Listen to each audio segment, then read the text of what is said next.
situation générale. Et puis on a appris aussi que non seulement le salaire n'était pas seulement le pain de sel que touchaient les légionnaires romains, mais on a vite appris que le thème d'aujourd'hui sera envisagé sur un angle extrêmement restrictif, un peu technique pour ne rien vous cacher.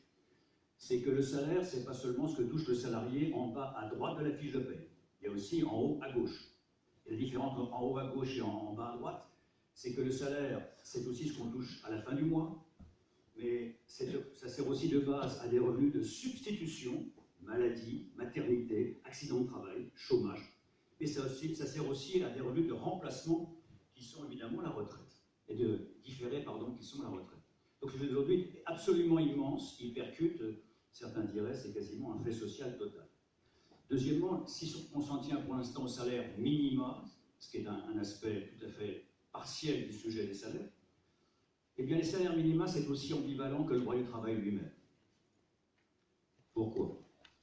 Tout d'abord, le but du droit du travail, c'est de protéger les personnes subordonnées. De ce point de vue-là, le SMIC est un exemple exceptionnellement important de la protection des travailleurs les moins payés. Et de ce point de vue-là, il ne doit pas disparaître. Et je vous rappelle que par rapport à d'autres pays, la plupart des pays, l'indexation du SMIC sur l'indice des prix est extrêmement rare à l'étranger. En un mot, on a de ce point de vue-là un maintien du pouvoir d'achat des plus bas salaires, ce qui est tout à fait exceptionnel. Protection des travailleurs, donc. Mais le droit du travail est ambivalent. Protection des travailleurs, mais aussi, on fait attention à la concurrence déloyale, au dumping social. Deux exemples qui seront repris par la suite. Tout d'abord, au sein des conventions de branche, qui sont systématiquement étendues en France, on en reparlera, eh bien, le fait que les ordonnances Macron n'aient pas touché sur le principe, on y reviendra, au fait que les salaires minima hiérarchiques relèvent toujours de la convention de branche, alors que tout le reste a été passé, l'essentiel a été passé côté entreprise.